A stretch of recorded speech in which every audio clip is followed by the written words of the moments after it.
நீரிலே முகம் பார்க்கும் ஆகாயமே, நல்ல பன்னீரிலே நீராடும் பூந்தோட்டமே, இன்னார்க்கு இன்னார்தான் எவனும் சொல்லலம்மா. என்ன உன் வாழ்க்கை உன் கையில் அபியூஸ் வேணாமம்மா, இதை புரிந்து கொள்ள இத்தனை நாள் போராட்டமா. How to break attracting narcissist pattern. ஒரு நார்சிஸ்ட் அட்ராக்ட் பண்ணுறது அப்படிங்கிறது, ஒரு நார்சிஸ்ட் கூட வாழ்கிறது, ஒரு நார்சிஸ்ட் கூட ஒரு அட்டாச்மெண்ட் கிரியேட் பண்ணுறதுங்கிறது, அவங்க கூட ஒரு பர்சனல் லைஃப்பை கொண்டு போகிறது, ஈவன் ப்ரொஃபஷனல் லைஃப்பில் பெரிய அளவில் அவங்கள நம்பி இன்வெஸ்ட் பண்ணுறதுங்கிறது ஏதோ உங்களுடைய வாழ்க்கையில் எதேச்சியாக நடக்கக்கூடிய விஷயம் கிடையாது. அது அன்கான்ஷியஸாக உங்களுடைய மைண்டில் இருக்கக்கூடிய அட்டாச்மெண்ட் பேட்டர்னால் அது வரக்கூடியது. அப்படின்னா அந்த பேட்டர்னை ஒழிக்காமல் நார்சிஸ்ட் உங்களோட லைஃப்பில் வர்றதை உங்களால் ஒழிக்கவே முடியாது. நார்சிஸ்ட் கூட என்டர்டெயின் பண்ணுறதை உங்களால் தவிர்க்கவே முடியாது. ஏதாவது ஒரு காரணம் சொல்லி எப்படியாவது நம்மளை நாமளே கொஞ்சம் ஏமாற்றிக்கிட்டு கூட நார்சிஸ்ட் கிட்ட நம்ம பேசதான் போயிடுவோம். ஒருவேளை அவங்க கூட பேசலை அப்படின்னா நமக்குள்ள பலவிதமான ஒரு டிப்ரெஸ்டு ஃபீலிங் அப்படிங்கிறது வர ஆரம்பிக்கும். பலவிதமான ஸ்ட்ரெஸ்ஸை நாம் இது பண்ண ஆரம்பிப்போம். ஸோ இந்த விஷயத்திலிருந்து ஒரு ப்ராப்பராக எஸ்கேப் ஆகுறது எப்படி, சைக்கலாஜிக்கலாக ஹீல் ஆகி இதுலேருந்து எஸ்கேப் ஆகுது. இதுலேருந்து ஒட்டு மொத்தமாக இனிமேல் என்னோடய லைஃப்பில் நார்சிசிஸ்ட் அப்படிங்கிற ஒரு ஆளுக்கே வழி இருக்கக்கூடாது, வரவே கூடாது. நம்மளே தேடி போனாலும் அவங்க ஓடணும். என்ன அந்த பொண்ணோ பையனோ யாராக இருந்தாலும் ஓடணும். அந்த மாதிரி இருக்கக்கூடிய ஒரு நிலைமையை கிரியேட் பண்ண முடியுமா அப்படின்னா சைக்காலஜியால் அது பாசிபிள். அதை பற்றி தான் நீங்கள் பார்க்க போகிறோம். அதுருமா நான் சென்றாசு கிளை போட்டேன்.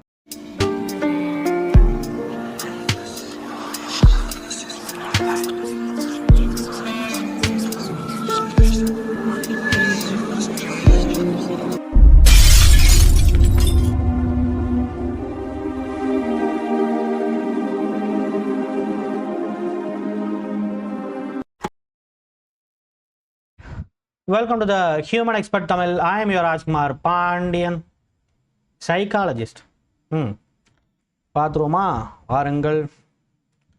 ஃபர்ஸ்ட் விஷயம் அப்படிங்கிறது the real link we need to understand. The attachment சொல்கிறோமே அப்படின்னா என்ன, நம்ம செய்யக்கூடிய ஏதோ ஒரு இது பிஹேவியர் அப்படிங்கிறது நார்சிஸ்ட்டை அட்ராக்ட் பண்ணுற மாதிரி இருக்கா, அப்போ அந்த பிஹேவியரை நம்ம ஏன் செய்யணும், கான்சியஸாக தவிர்க்க முடியுமா, அது ஏன் ஆக்சுவலாக நமக்குள்ளே கிரியேட் ஆகுது, அதுக்கான காரணங்கள் என்ன அப்படிங்கிற விஷயத்தை தான் இன்றைக்கி நம்ம பார்க்க போகிறோம். அந்த ரியல் லிங்கை கண்டுபிடிச்சி அதை நம்ம பிரேக் பண்ணோம் அப்படின்னு சொன்னால் நார்சிசிஸ்ட் நம்மளை தேடி வரவே மாட்டாங்க, என்னன்னாலும் வர மாட்டாங்க. சிம்பிள். பார்த்துருமா ஃபஸ்ட்டு விஷயம் அப்படிங்கிறது the high level of self doubt. நாம் நம்மளை அதீதமாக நம்பாமல், நம்மளை நம்ம சுத்தமாகவே நம்பாமல், நமக்குள்ள ஒரு பயங்கரமான ஒரு செல்ஃப் ட்ரஸ்ட் இஷ்யூஸ் இருக்குதுன்னு வச்சுக்கலாம். எல்லா விதமான விஷயத்துலையும் இந்த உலகத்தில் இருக்க யார் சொன்னாலும் கேட்பேன், ஆனால் நான் சொன்னால் கேட்க மாட்டேன்.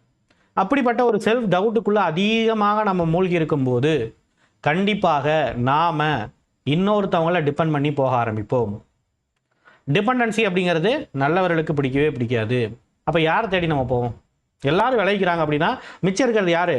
நம்மளை யூஸ் பண்ணிக்கணும்னு நினைக்கிற, வா வா நான் உனக்கு வேலிடேஷன் கொடுக்குறேன் அப்படின்னு சொல்லிட்டு நம்மளை யூஸ் பண்ணிக்கிட்டு கடைசி வரைக்கும் அந்த வேலிடேஷன் கொடுக்காம, நம்ம எதிர்பார்த்த பாசத்தையோ அன்பையோ பண்பையோ பரிவையோ எதையுமே கொடுக்காம, ஏன்னா ஒரு எந்த விதமான எமோஷனல் சப்போர்ட்டும் தராமல் கடைசியில் நம்மளை தூக்கி போட்டுருவாங்க. So that self doubt it's a cause. Not because of நம்ம அவங்கள லவ் பண்ணிட்டோம், நம்ம அவங்கள கல்யாணம் பண்ணிட்டோம், வேறு வழி இல்லை, சொசைட்டி என்ன சொல்லும், அது சொல்ல இது சொல்லு, இதெல்லாம் கிடையவே கிடையாது. ஏன்னா இந்த மாதிரி எத்தனையோ பேரியர்ஸ் இருக்கவங்க கூட இதை எல்லாத்தையும் உடச்சிட்டு வர்றாங்க. இதை ஒரு பெரிய விஷயமா கண்டுக்காமல் போய்கிட்டே இருக்கிறாங்க.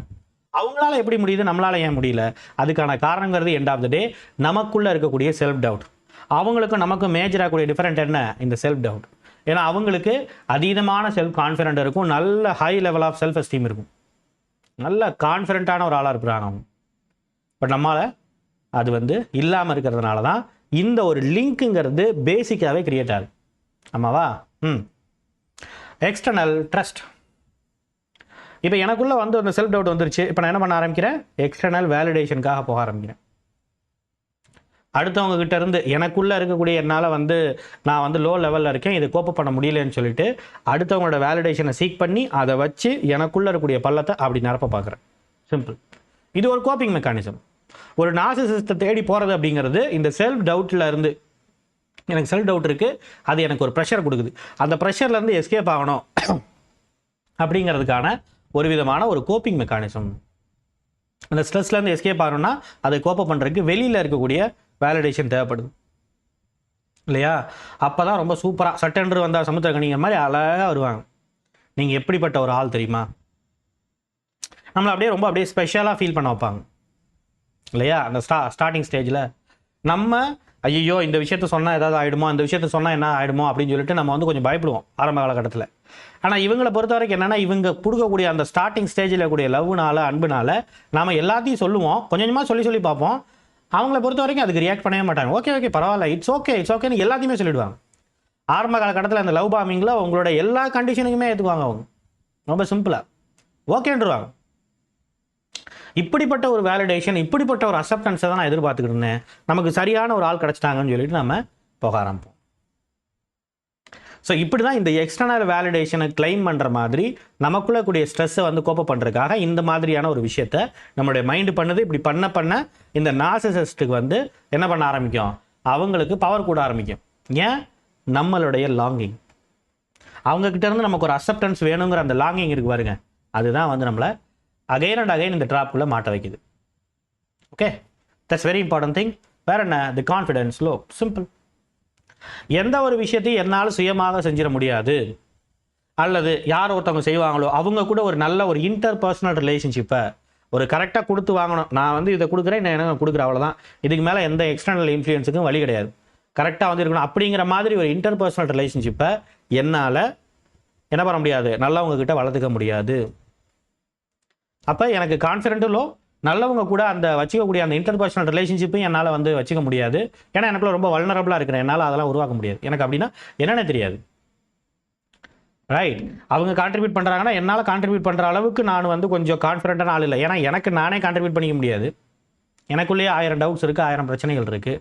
என்னோட பிரச்சனை என்னாலேயே வந்து தீர்த்துக்க முடியலங்கும் போது இன்னொருத்தவங்களோட தேவையை நான் எப்படி தீர்த்து வைக்க முடியாது. நான் ரொம்ப ப்ரீ ஆக்குப்பேடாக என்னுடைய விஷயங்கள்ல இருக்கும்போது நான் நல்லவங்க பக்கமே போக மாட்டேன். அப்போ என்னால் எந்த விஷயத்தையும் என்னால் செஞ்சிட முடியாது. அதே நேரத்தில் நல்லவங்க கூட இன்டர்பர்சனல் ரிலேஷன்ஷிப் வச்சுக்க முடியாது. வேறு என்ன தான் செய்யறதுன்னு என்னோட மைண்டு கேட்கும்போது கடைசியாக அவன் நார்சிசிஸ்ட் கிட்ட தான் போய் ட்ராப் ஆகும். அவங்களுக்கு அது ரொம்ப ரொம்ப அட்வான்டேஜாக மாறிடுது இல்லையா? நம்ம கான்ஃபிடென்ட் இல்லை அப்படிங்கிறது அவங்களுக்கு எவ்வளோ பெரிய அட்வான்டேஜ். ஏன்னா அவங்க நம்மளை எப்படி வேணாலும் மேனிபுலேட் பண்ணிக்க முடியும்ல. நம்ம ஆல்ரெடி செல்ஃப் டவுட்டில் இருக்கோம். அவங்க கொஞ்சம் கொஞ்சமாக அந்த லவ் பாமிங்க்கு அப்புறம் வந்து நமக்குள்ளே வந்து ஒரு செல்ஃப் டவுட்டை வந்து கிரியேட் பண்ணுறதுக்கு நிறைய விஷயங்கள் செய்வாங்கல்ல. அதை நாமளே என்ன பண்ண ஆரம்பிப்போம்னா, நம்ம ஆல்ரெடி செல்ஃப் டவுட்டில் இருக்கிறனால நாமளே அதுக்கு வந்து அதை அக்செப்ட் பண்ண ஆரம்பிப்போம்.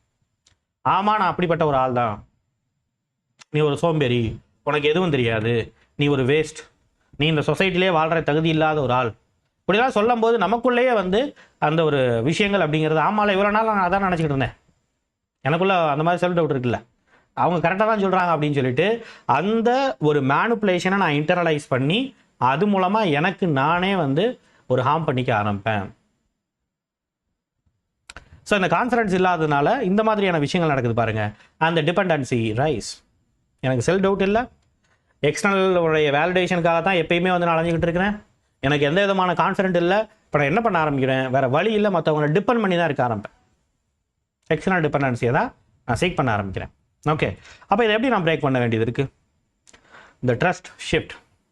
எஸ், என் மேலே நம்பிக்கை இல்லாததுங்கிறது அவங்க மேலே அதீதமான நம்பிக்கையை கொண்டு வருதுன்னு சொன்னால், இப்போ இங்கே சொல்யூஷன் என்ன? என் மேலே என்னுடைய நம்பிக்கையை வளர்த்துக்கொள்வது தான்.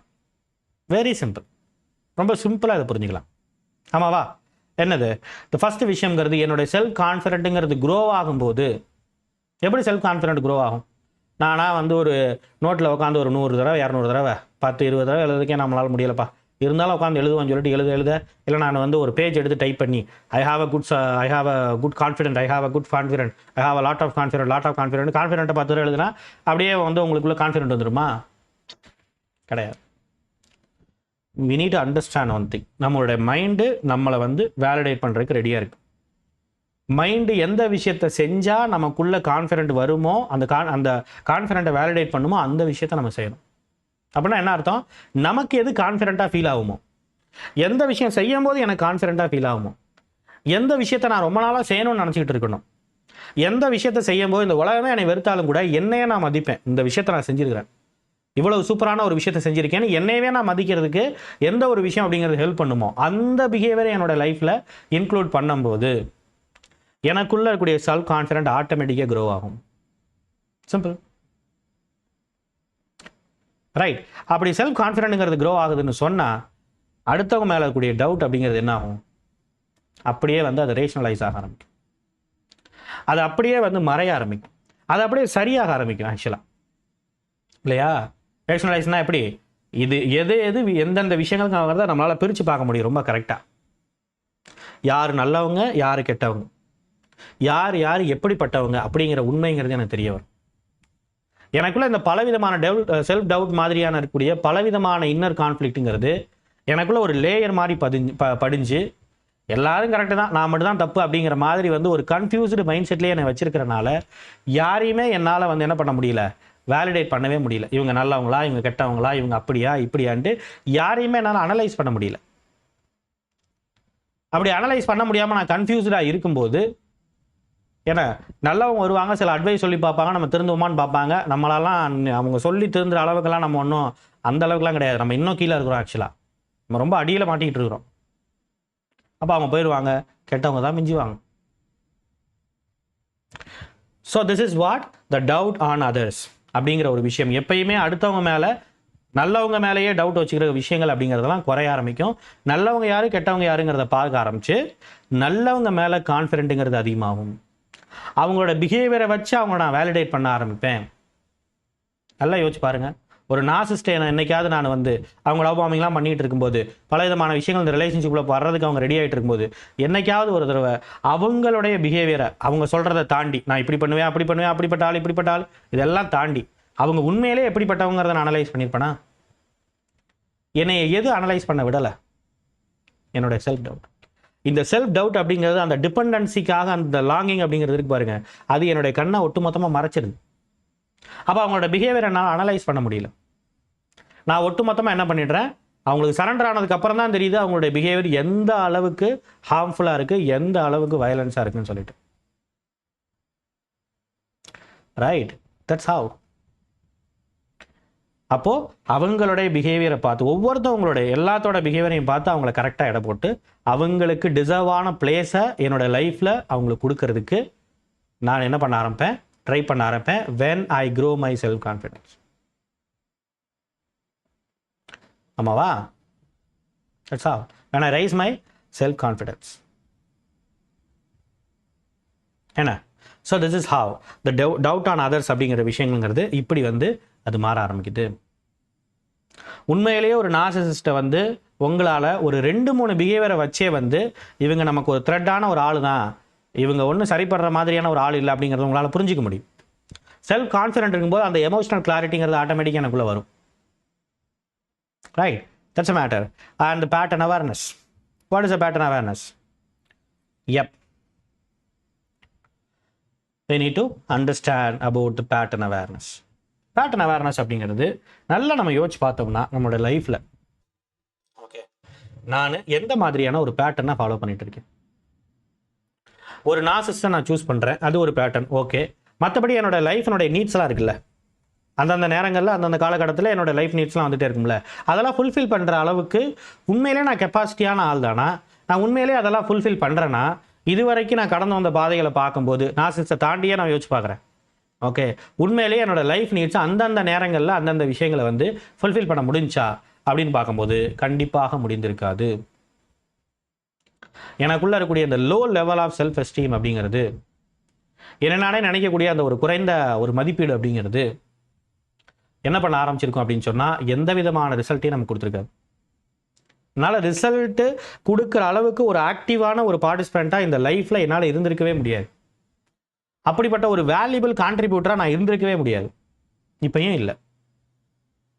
அப்போது ரிசல்ட் கிடைக்காது என் லைஃப்பில் வந்து அந்தந்த நீட்ஸ் வந்து ஃபுல்ஃபில் ஆகலை. அப்போ ஃபுல்ஃபில் ஆகாத அந்த அன்ஃபுல்ஃபில்டு நீட்ஸ் எல்லாம் என்ன ஆகும், அதெல்லாம் ஒரு ப்ரெஷராக வந்து ஒரு பிரச்சனையாக மாற ஆரம்பிக்குது இல்லையா? ஃபார் அன் எக்ஸாம்பிள், நான் என்னோட ஃபினான்ஷியல் நீட்ஸுங்கிறது ஃபுல்ஃபில் ஆகிருக்கணும். இந்த மந்தில் ஃபினான்ஷியல் நீட்ஸ் என்னவோ அதை ஃபுல்ஃபில் ஆகிருக்கணும். ஒரு வேளை ஃபுல்ஃபில் ஆகலை, அப்போ நீங்கள் என்ன பண்ணுவீங்க, அதுக்கு பதிலாக கடன் தான் நம்ம வாங்குவோம்.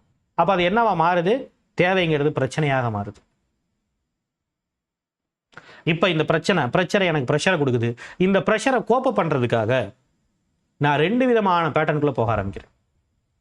ஒன்று அப்சஸ்டு பேட்டர்ன், எல்லா விதமான விஷயத்தையும் அப்சஷனாக எடுத்து செய்வோம்னு சொல்லிட்டு என்ன கிரவுண்டு என்ன கேமுன்னே தெரியாமல் நான் சாடு உட்காந்து எல்லா விதமான வேலையும் செய்ய ஆரம்பிப்பேன். ஹார்ட் ஒர்க்குன்னு போய் ஒர்க்காலிக்காக என்னுடைய மைண்டை போட்டு புதைச்சிக்கணும், அவ்வளோதான். நான் ஏதாவது ஒரு விஷயத்தை அப்சஸ்டாக செய்ய ஆரம்பிப்பேன்.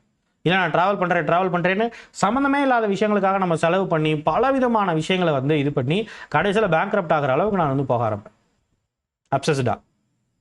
அப்படியே போக ஆரம்பித்த உடனே எனக்கு பயங்கர ஃபெயிலியர் ஆன உடனே அப்படியே விட்ராயலுக்கு மாறுவேன். திடீர்னு ஸ்பிரிச்சுவலு, திடீர்னு நான் அப்படி போகிறேன், நான் இப்படி போகிறேன், ஃபிலாசபி, அது இது ஏன்னா அப்படி ஒரு குரூப் கிளம்பும்ல, அப்படி கிளம்பி எல்லா விதமான விஷயத்துலேருந்தும் என்ன நான் விட்ரா பண்ணிக்குவேன். அப்படி விட்ரா பண்ணும்போது நம்மளுடைய நீட்ஸ் சும்மா விட்டுருமா?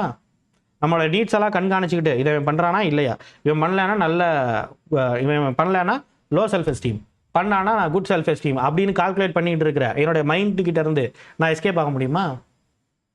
என்னோட மைண்டு ஏற்படுத்துகிற இந்த இன்ஃபீரியாரிட்டி காம்ப்ளெக்ஸ்லேருந்து நான் எஸ்கேப் ஆக முடியுமா? என்னுடைய வாழ்க்கையில் கூடிய பேசிக் நீட்ஸ்லேருந்து என்னால் எஸ்கேப் ஆக முடியுமா? ஆக முடியாது. அப்போ நான் ஒரு கட்டத்தில் நான் அந்த விட்ராயலையும் விட்டுட்டு திருப்பி அப்சஷனில் போக ஆரம்பிப்பேன். விட்ராயலுக்கு போவேன், அப்சஷன் போவேன். இப்படியே ஒரு கோப்பிங் ஸ்ட்ராட்டஜிலே தான் என் லைஃப் ஓடிக்கிட்டு இருக்குமே ஒழிய என்னோட லைஃப் நீட்ஸ் அப்படிங்கிறது ஃபுல்ஃபில் ஆகிறதுக்கு எந்த விதமான ஒரு கான்ட்ரிபியூஷனை நான் பண்ண மாட்டேன். This is what we need to understand about this pattern awareness. இதில் ஒரு அப்சசிவ் பேட்டர்ன், என்னோட லவ்க்கு ஒரு லவ் ஃபார் எக்ஸாம்பிள் ஒரு குட் ரிலேஷன்ஷிப், அந்த ரிலேஷன்ஷிப்கான கான்ட்ரிபியூஷன் என்னால் கொடுக்க முடியல. அப்போ எனக்கு எப்படியாவது ஒரு ரிலேஷன்ஷிப் வேணும், ஏதாவது ஒரு ரிலேஷன்ஷிப் வேணும்னு சொல்லிட்டு தான் டாக்ஸிக் ரிலேஷன்ஷிப்பை போய் பிடிக்கிறது. ஸோ இதுதான் இந்த பேட்டர்ன் அவேர்னஸ் அப்படிங்கிறது. எனக்குள்ள நான் என்ன செய்கிறேன், நான் என்ன பண்ணிக்கிட்டு இருக்கேன் அப்படிங்கிற அந்த பேட்டர்ன் அவேர்னஸ் அப்படிங்கிறது எனக்குள்ள இன்க்ரீஸ் ஆகும்போது டிட்டாச்மெண்ட்டுங்கிறது வர ஆரம்பிக்கும். இந்த பேட்டர்னை நான் சரியாக புரிஞ்சுக்கும் போது நான் என்னோட லைஃப்பில் ஃபுல்ஃபில் பண்ணுற அளவுக்கு அந்த நீட்ஸை ஃபுல்ஃபில் பண்ணுற அளவுக்கு நான் போகலை. நான் எனக்குள்ளே இருக்கக்கூடிய அந்த லாங்கிங் இருக்குல்ல, இல்லை எல்லா விதமான விஷயங்களையும் எனக்கு லாங்கிங் இருக்கும்ல, அந்த விஷயத்தை நான் ஃபுல்ஃபில் பண்ணுற அளவுக்கு நான் என்ன செஞ்சேன் என்னோடய லைஃப்பில்? நான் எதுவுமே செய்யலை. ஒருவேளை அதை நான் செய்ய ஆரம்பிக்கும் போது இந்த பேட்டர்ன்லாம் இந்த மாதிரியான பேட்டர்லாம் எனக்கு ஒரு அவேர் ஆகும்போது அதெல்லாம் நான் செய்ய ஆரம்பிக்கும் போது ஆட்டோமேட்டிக்காக அவங்க மேலே இருக்கக்கூடிய அட்டாச்மெண்ட்டுங்கிறது கொஞ்சம் கொஞ்சமாக இதாக ஆரம்பிக்கும். ஏன்?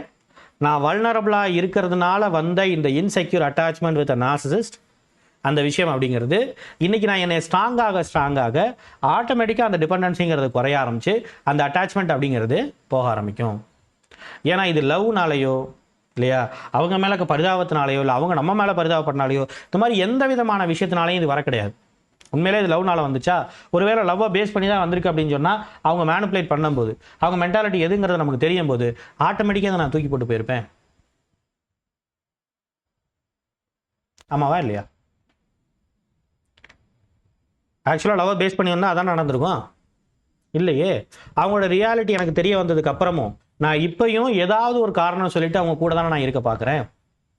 நான் எதுவுமே அவங்களுக்கு அகைன்ஸ்டாக ட்ரை பண்ணாமல் இந்த வீடியோ கூட நான் முழுசாக பார்த்து முடிப்பேனான்னு தெரியல. ஏன்னா அந்த வீடியோ கூட அவங்களுக்கு அகைன்ஸ்டாக இருக்குன்னா அதை கூட கொஞ்சம் நான் அவாய்ட் பண்ண ஆரம்பிச்சு அவங்களுக்கு ஃபேவரபிளான ஒரு ஆளாக மாறிட்டுறது காரணம் என்ன? இந்த அட்டாச்மெண்ட் ஏற்படுத்துகிற காக்னிட்டிவ் பயாஸ். என்னுடைய சிந்தனையே அந்த மாதிரி தான் இருக்குது, ஒருதலை பட்சமாக தான் இருக்குது. அவங்களுக்கு ஏற்ற மாதிரியான விஷயங்களை தான் நான் சிந்திக்கிறேன். அவங்களுக்கு ஃபேவரபிளாக இருக்கணுங்கிறதான் என் லைஃபினுடைய முழு நோக்கமாக நான் வச்சுக்கிட்டு இருக்கிறேன். அப்போ இப்படி இருக்கிறதுக்கான காரணங்கிறது இந்த அட்டாச்மெண்ட் கொடுக்கறது தான். இந்த அட்டாச்மெண்ட் உடைய ஆரம்பிக்கும் போது கொஞ்சம் கொஞ்சமாக அவங்கள பற்றியான சிந்தனைங்கிறது மறந்து முதல்ல எனக்கு என்ன வேணுங்கிற ஒரு யோசனைங்கிறது தோண ஆரம்பிக்கும். Very simple, right? So this is how to connect your self. இப்போ நீங்கள் ரொம்ப சிம்பிளாக புரிஞ்சிக்க வேண்டியதுங்கிறது இதுதான் இல்லையா? என்னோட செல்ஃபில் இருந்து நான் அப்படியே பிரிஞ்சு போக போக போக என் மேலே எனக்கு செல்ஃப் டவுட் வர ஆரம்பிக்குது, என் மேலே எனக்கு ட்ரஸ்ட் இஷ்யூஸ் வர ஆரம்பிக்குது, எனக்கு நான் ஆர்கியூ பண்ண ஆரம்பிக்கிறேன், என்ன நான் சப்ரஸ் பண்ண ஆரம்பிக்கிறேன், என்னை போட்டு நான் ப்ரெஷர் பண்ண ஆரம்பிக்கிறேன், என்ன நான் புரிஞ்சிக்க ட்ரை பண்ணல, என்னுடைய நீட்ஸை நான் கரெக்டாக அட்ரஸ் பண்ண ட்ரை பண்ணல, எதுவுமே பண்ணாமல் என்கிட்ட டிஸ்டன்ஸ் ஆக ஆக ஆட்டோமேட்டிக்காக நான் எங்கே ஆரம்பிக்கிறேன்? அவங்கக்கிட்ட போய் அந்த அட்டாச்மெண்ட்டுங்கிறது ஆரம்பிக்குது. இப்போ என்ன நான் புரிஞ்சிக்க நான் வர்றேன், என்னுடைய நீட்ஸை நான் ஃபுல்ஃபில் பண்ணிக்க நான் வர்றேன், என்ன நான் பாதுகாத்துக்கிறதுக்கு நான் வர்றேன், என்னை விரும்புகிற உண்மையிலே விரும்புகிற என்னுடைய குழந்தைங்களும் சரி என்னை விரும்பக்கூடிய ஆட்களுக்காக நிற்கிறதுக்காக அவங்கள ப்ரொடெக்ட் பண்ணுறதுக்காக நான் வர்றேன் அப்படின்னு வரும்போது ஆட்டோமேட்டிக்காக எனக்குள்ள செல்ஃப் கான்ஃபிடென்ட்டுங்கிறது அதிகமாகும்போது இப்போ இந்த சைட்லேருந்து அப்படியே நம்ம கொஞ்சம் கொஞ்சமாக இங்கிட்டு வர ஆரம்பிக்கும் போது என்னை நோக்கி நான் வர ஆரம்பிக்கும் போது அவங்கலேருந்து நான் விலக ஆரம்பிப்பேன். ஒரு நார்சிசிஸ்ட் கிட்டேருந்து அதுக்கிட்டேருந்து நான் விலக ஆரம்பிப்பேன். Very simple. So this is the connecting yourself, right? Emotional awareness. இப்போ என்னுடைய பிரச்சனை அப்படிங்கிறது நான் என்னுடைய எமோஷன்ஸை அட்ரஸ் பண்ணாமல் இருக்கிறது தான். எனக்கு என்ன தேவைங்கிறத நான் வந்து புரிஞ்சுக்காமல் இருக்கிறது தான். நான் வாழாமல் இருக்கிறது தான். நான் வாழ ஸ்டார்ட் பண்ணும்போது எனக்கு என்ன தேவைங்கிறத பார்த்து கொஞ்சம் கொஞ்சமாக சின்ன சின்ன தேவைகளாக என்னோடய தேவைகளை நான் பூர்த்தி செய்கிற அளவுக்கு என்ன நான் வளர்த்துக்கும் போது கொஞ்சம் கொஞ்சமாக அடுத்தடுத்த கட்டங்களை நோக்கி நான் போக ஆரம்பிப்பேன். அடுத்தடுத்த கட்டங்களை நோக்கி நான் போக ஆரம்பிக்கும் போது என்ன நானே டிபெண்ட் பண்ணியிருக்கும் போது இவங்களுடைய தேவைங்கிறது என்னுடைய வாழ்க்கையில் இல்லாமல் போயிடும். Simple. So this is the emotional awareness we need to create and the self connection. இந்த செல்ஃப் கனெக்ஷனை நமக்குள்ளே எப்படி ஏற்படுத்துறது, என்னுடைய எமோஷன்ஸை நான் எப்படி எம்பத்தைஸ் பண்ணுறது, இன்னும் வந்து நான் இந்த மாதிரியான விஷயங்கள்லாம் எப்படி, இதெல்லாம் ஒரு டீப்பான ஒரு கான்செப்ட். இதெல்லாம் என்ன பண்ணுறது அப்படிங்கிறது நம்மளோட இண்டிவிஜுவல் தெரப்பிலையும் நம்மளுடைய குரூப் தெரப்பி மாதிரியான விஷயங்கள் இருக்குது. அதில் வந்து நம்ம வந்து தெரிஞ்சுக்கலாம். ஓகே, இதை மேலோட்டமாக வந்து இப்போதைக்கு இந்த விஷயங்களை தெரிஞ்சுக்கங்க. So for that we have a individual therapy and group therapy. இந்த இண்டிவிஜுவல் அப்படிங்கிறதும் சரி, குரூப் தெரப்பியும் சரி, எல்லாமே ஆன்லைனில் இருக்கும். தாராளமாக நீங்கள் ஆன்லைனில் வந்து ஒரு 1-to-1 இண்டிவிஜுவல் தெரப்பி நீங்கள் அட்டன் பண்ணலாம். இல்லை நம்மளை மாதிரி இருக்கக்கூடிய ஒரு கான்செப்ட் ஓரியன்டாக வந்து இந்த மாதிரி விஷயங்களை பார்க்குற, இந்த விஷயத்துலேருந்து வெளில வரணும்னு நினைக்கிற, ஒரு சக்ஸஸ்ஃபுல்லான சர்வைவராக மாறணும்னு நினைக்கிற ஆட்கள், அவங்கள மாதிரி இருக்கக்கூடிய ஆட்கள் கூட சேர்ந்து நம்ம ஒரு குரூப் தெரப்பி அப்படிங்கிற விஷயங்களை பண்ண முடியும். ஸோ இந்த ரெண்டுமே வந்து வீக்லி ஒன்ஸ் இருக்கும். மேக்ஸிமம் இண்டிவிஜுவல் செஷன் அப்படிங்கிறது ஃபஸ்ட்டு அனலைசிங் செஷன் இருக்கும், அதுக்கப்புறம் ஃபாலோ அப் செஷன் இருக்கும். நீங்கள் என்ன பண்ணிங்கன்னா பெட்டராக ஒரு பேக்கேஜ் மாதிரி எடுத்துக்கோங்க. அது வந்து ரொம்ப சீப் அண்ட் பெஸ்ட்டாக இருக்கும். அப்படி எடுத்துக்கும் போது வீக்லி ஒன்ஸ் கொஞ்சம் கொஞ்சமாக நீங்கள் அட்டன் பண்ண you will come to know all of it. டீப்பான அவங்க ஏற்படுத்தின அந்த எமோஷனல் வூண்ட்ஸ்லேருந்து ரெக்கவர் ஆகி, அவங்கக்கிட்ட இருக்கக்கூடிய அட்டாச்மெண்ட்லேருந்து பிரேக் ஆகி, ஒரு சுதந்திரமான, ஒரு சந்தோஷமான, எனக்கான ஒரு வாழ்க்கையை வாழ்கிற அளவுக்கு சைக்கலாஜிக்கலாக நம்ம ப்ரிப்பேர் ஆக முடியும். அதுக்காக தான் இந்த இண்டிவிஜுவல் ஆன்லைன் தெரப்பின்னு சொல்கிறது. நம்மளை மாதிரியே இருக்கக்கூடிய ஆட்களை எம்பத்தைஸ் பண்ணி அவங்க சுச்சுவேஷனை புரிஞ்சுக்கிறது மூலமாக சிமிலராக இருக்கிற என்னோட சுச்சுவேஷனை புரிஞ்சுக்கிட்டு அவங்க சேலஞ்சஸை எப்படி ஃபேஸ் பண்ணுறாங்கிறத பார்த்து அந்த எக்ஸ்போஷர் மூலமாக என்னோட சேலஞ்சஸை நான் பிரேக் பண்ணுறது, இந்த மாதிரியான விஷயங்கள் எல்லாத்தையும் வச்சு வரக்கூடியதுங்கிறது தான் குரூப் தெரப்பி. ஸோ இந்த ரெண்டுத்துக்குமான டீட்டெயில்ஸ் அப்படிங்கிறது நம்மளுடைய டிஸ்கிரிப்ஷனில் நம்ம அட்மின் நம்பர் இருக்குது. தாராளமாக அதுக்கான டீட்டெயில்ஸை நீங்கள் வாங்கிக்கலாம். Come and attend the sessions. உங்களுக்கு இதை பற்றியான நிறைய விதமான கிளாரிட்டி அப்படிங்கிறது கிடைக்கும். So this is the pattern to break the attracting the narcissist pattern. That's a matter. Okay. So simple. உங்களுடைய செல்ஃப் கூட நீங்கள் நல்லா அட்டாச் ஆகிறது தான் ஒரு நார்சிஸ்ட் கிட்ட இருந்து டிட்டாச் ஆகிறதுக்கான ஒரு ஸ்ட்ரைட்டான வழிங்கிறத தெரிஞ்சுக்குங்க. That is what